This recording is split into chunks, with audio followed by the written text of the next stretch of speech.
पुढे जाऊयात. आमदार सुरेश धस यांच्या दिलगिरीनंतर आता प्राजक्ता माळीची पहिली प्रतिक्रिया समोर आली आहे. प्राजक्ता माळीने राज्यातील जनतेचे आभार मानलेत. कठीण प्रसंगात पाठीशी उभं राहिल्याबद्दल तिने आभार मानले.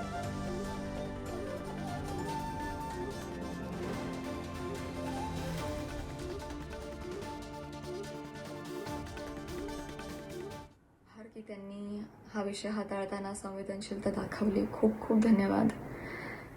गेल्या 2 दिवसांपासून आणखी 2 मुद्दे फार चर्चिले गेले. मी त्याबद्दलही या निमित्तानं बोलू इच्छिते. मी पत्रकार परिषदेतही म्हटलं होतं की धस साहेब बोलले त्यामुळे आज मला पत्रकार परिषद घ्यावी लागली. ते नसते बोलले तर आज मी तुमच्यासमोर नसते. त्यामुळे कुठलंही आंदोलन, कुठलाही मोर्चा, कुठलीही मोहीम त्याला डिस्ट्रॅक्ट करण्याचा माझा हेतू नव्हता. माझ्या मार्फत कोणा दुसऱ्याचाही हा हेतू नव्हता. हे इथे मी नमूद करू इच्छिते, जाहीर करू इच्छिते, क्लिअर करू इच्छिते.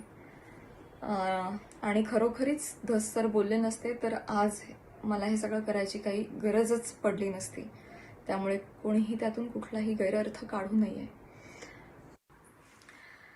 माध्यमांचेही मनापासून आभार की त्यांनी हा विषय हाताळताना संवेदनशीलता दाखवली. खूप खूप धन्यवाद.